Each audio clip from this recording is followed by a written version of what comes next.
Sir, అతిపెద్ద ప్రజాస్వామ్య దేశమైనటువంటి భారత్లో ఎన్నికల నిర్వహణ అనేది అతిపెద్ద సవాల్తో కూడుకున్నటువంటి అంశం. మన దేశంలో ఎలక్షన్ సిస్టమ్ ఎలా ఉంది?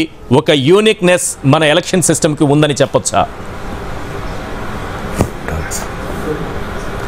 అంటే యూనిక్నెస్ అనేక రూపాల్లో ఉంది, ఒక రూపంలో కాదు. ప్రపంచంలో ఇంత పెద్ద సంఖ్యలో ఓటర్లు ఓటు వేయడం అనేది మామూలు విషయం కాదు. 97 కోట్ల మంది ఓటర్లు, అంటే 96.9 టు బి ప్రిసైజ్, 12 లక్షల పోలింగ్ బూతుల్లో ఓటు వేస్తారు. సో ఇందులో కొండలు, కోనలు, లోయలు, అడవులు, గుట్టలు, మైదానాలు, మారుమూల ప్రాంతాలు, సరిహద్దు ప్రాంతాలు, ఇలా దేశమంతటా ఒక సంక్లిష్టమైన జాగ్రఫీలో, సంక్లిష్టమైన డెమోగ్రఫీలో ఎన్నికలు జరగడం మామూలు విషయం కాదు. భారతదేశంలో ఎన్నికలు జరిగినప్పుడల్లా వెస్ట్రన్ మీడియాలో ఒక చర్చ జరుగుతుంది, ఇండియాకు అవుట్ సోర్సింగ్ చేయాలి ఎన్నికల్ని అని. ఎందుకంటే ఇంత ఇంపాక్ట్ఫుల్గా ఎన్నికలు జరపడం మామూలు విషయం కాదు. అనేక లోపాలు ఉండొచ్చు, అనేక ప్రశ్నలు రావచ్చు, కానీ ఇది one of the biggest credible, ఉన్నంతలో రిలేటివ్లీ క్రెడిబుల్ ఎక్సర్సైజ్. మీకు భారతదేశంలో, ప్రపంచంలో అనేక దేశాల్లో మనం చూస్తుంటాం, ఎన్నికలు జరిగాక ఆ ఎన్నికలను రిజెక్ట్ చేస్తూ ఉంటారు. ఇప్పుడు ఇమ్రాన్ ఖాన్ ఇటీవల పాకిస్తాన్లో జరిగిన ఎన్నికల్ని ఆయన రిజెక్ట్ చేశారు. అంటే ఆర్మీ ప్రభావంతో జరిగిన ఎన్నికలని. ఇమ్రాన్ ఖాన్ పార్టీ రద్దు చేసినా కూడా 100 సీట్లలో ఇండిపెండెంట్గా గెలిచారు. అమెరికాలోని లాస్ట్ ప్రెసిడెన్షియల్ ఎలక్షన్ ట్రంప్ ఇప్పటికీ రిజెక్ట్ చేస్తున్నాడు. సో ఆ ఎలక్షన్స్ ఆర్ స్టోలెన్ అంటాడు ఆయన, దొంగిలించబడ్డాయని. కానీ మన దేశంలో ఎప్పుడు దేశవ్యాప్త ఏదైనా ఒక పోలింగ్ బూత్లో అన్యాయం జరిగింది అనొచ్చు, నియోజకవర్గం అన్యాయం జరిగింది కావచ్చు, కానీ భారతదేశ ఎన్నికలు మొత్తం రిగ్గింగ్ జరిగాయి అని నేనైతే ఇప్పటి వరకు వినలేదు విమర్శ.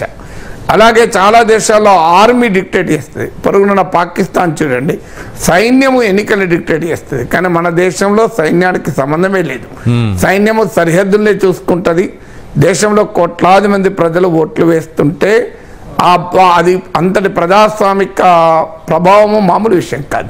లోపాలు లేవచ్చు, లోపాలు లేనిది ఎక్కడ ప్రపంచంలో ఏ వ్యవస్థ ఉండదు. ఇలా మనం రష్యాలో ఎన్నికలు చూస్తున్నాం. సో ప్రపంచంలో ఈ 2024లో అమెరికాలో ఎలక్షన్స్ ఉన్నాయి. ప్రపంచంలో చాలా దేశాల్లో ఎన్నికలు ఉన్నాయి. 2024 ఇది ఇయర్ ఆఫ్ ఎలక్షన్స్ ఒక రకంగా. కానీ ఎక్కడా లేని విధంగా భారతదేశంలో ఇంత విస్తారమైన జాగ్రఫీలో, ఇంత వైవిధ్యభరితమైన దేశంలో ఇంత పెద్ద ఎత్తున ఎన్నికలు జరగడం అనేది మామూలు విషయం కాదు. ఎన్నికలు జరగడమే కాదు, ఆ ఎన్నికల తర్వాత పీస్ఫుల్ ట్రాన్స్ఫర్ ఆఫ్ పవర్, శాంతియుత అధికార మార్పిడి. ఈ ఎన్నికలు రిజెక్ట్ చేస్తున్నా, నేనే ప్రైమ్ మినిస్టర్ ఉంటా, నేనే చీఫ్ మినిస్టర్ ఉంటా అని ఎక్కడ ఎప్పుడు అనలేదు. అసలు ఒక రకంగా రిజల్ట్స్ వస్తున్న సమయంలోనే రిజైన్ చేసి వెళ్ళిపోతారు. ప్రజలు కూడా చాలా తెలివిగా తీర్పులు చెప్తుంటారు. ఒకప్పుడు ప్రభుత్వాలను వ్యతిరేకంగా ఓటు పడి, అనుకూలంగా ఓటు. ఇప్పుడు ఆ రకమైన ప్రిడిక్టబుల్ ట్రెండ్ కూడా లేదు.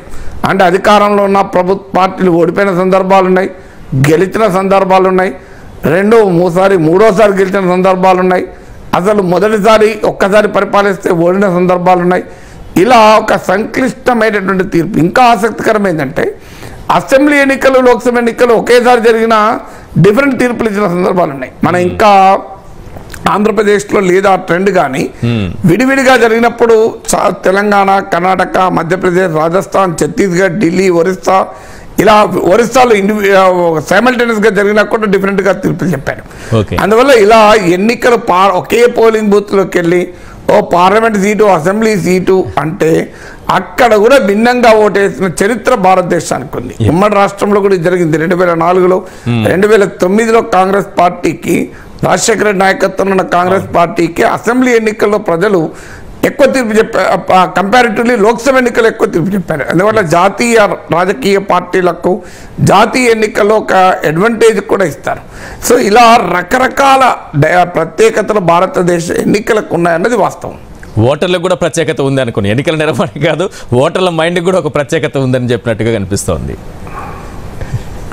చాలా మైండ్కు ప్రత్యేకత ఉంది. అసలు ఈ మధ్య కాలంలో డబ్బులు ఇవ్వకపోతే ధర్నాలు కూడా చేస్తున్నారు, నిరసనలు కూడా తెలుపుతున్నారు, ఓటింగ్లో పాల్గొనమంటున్నారు, పోలింగ్కి రామంటున్నారు, రాత్రంతా శివరాత్రి జాగరణ చేస్తున్నారు.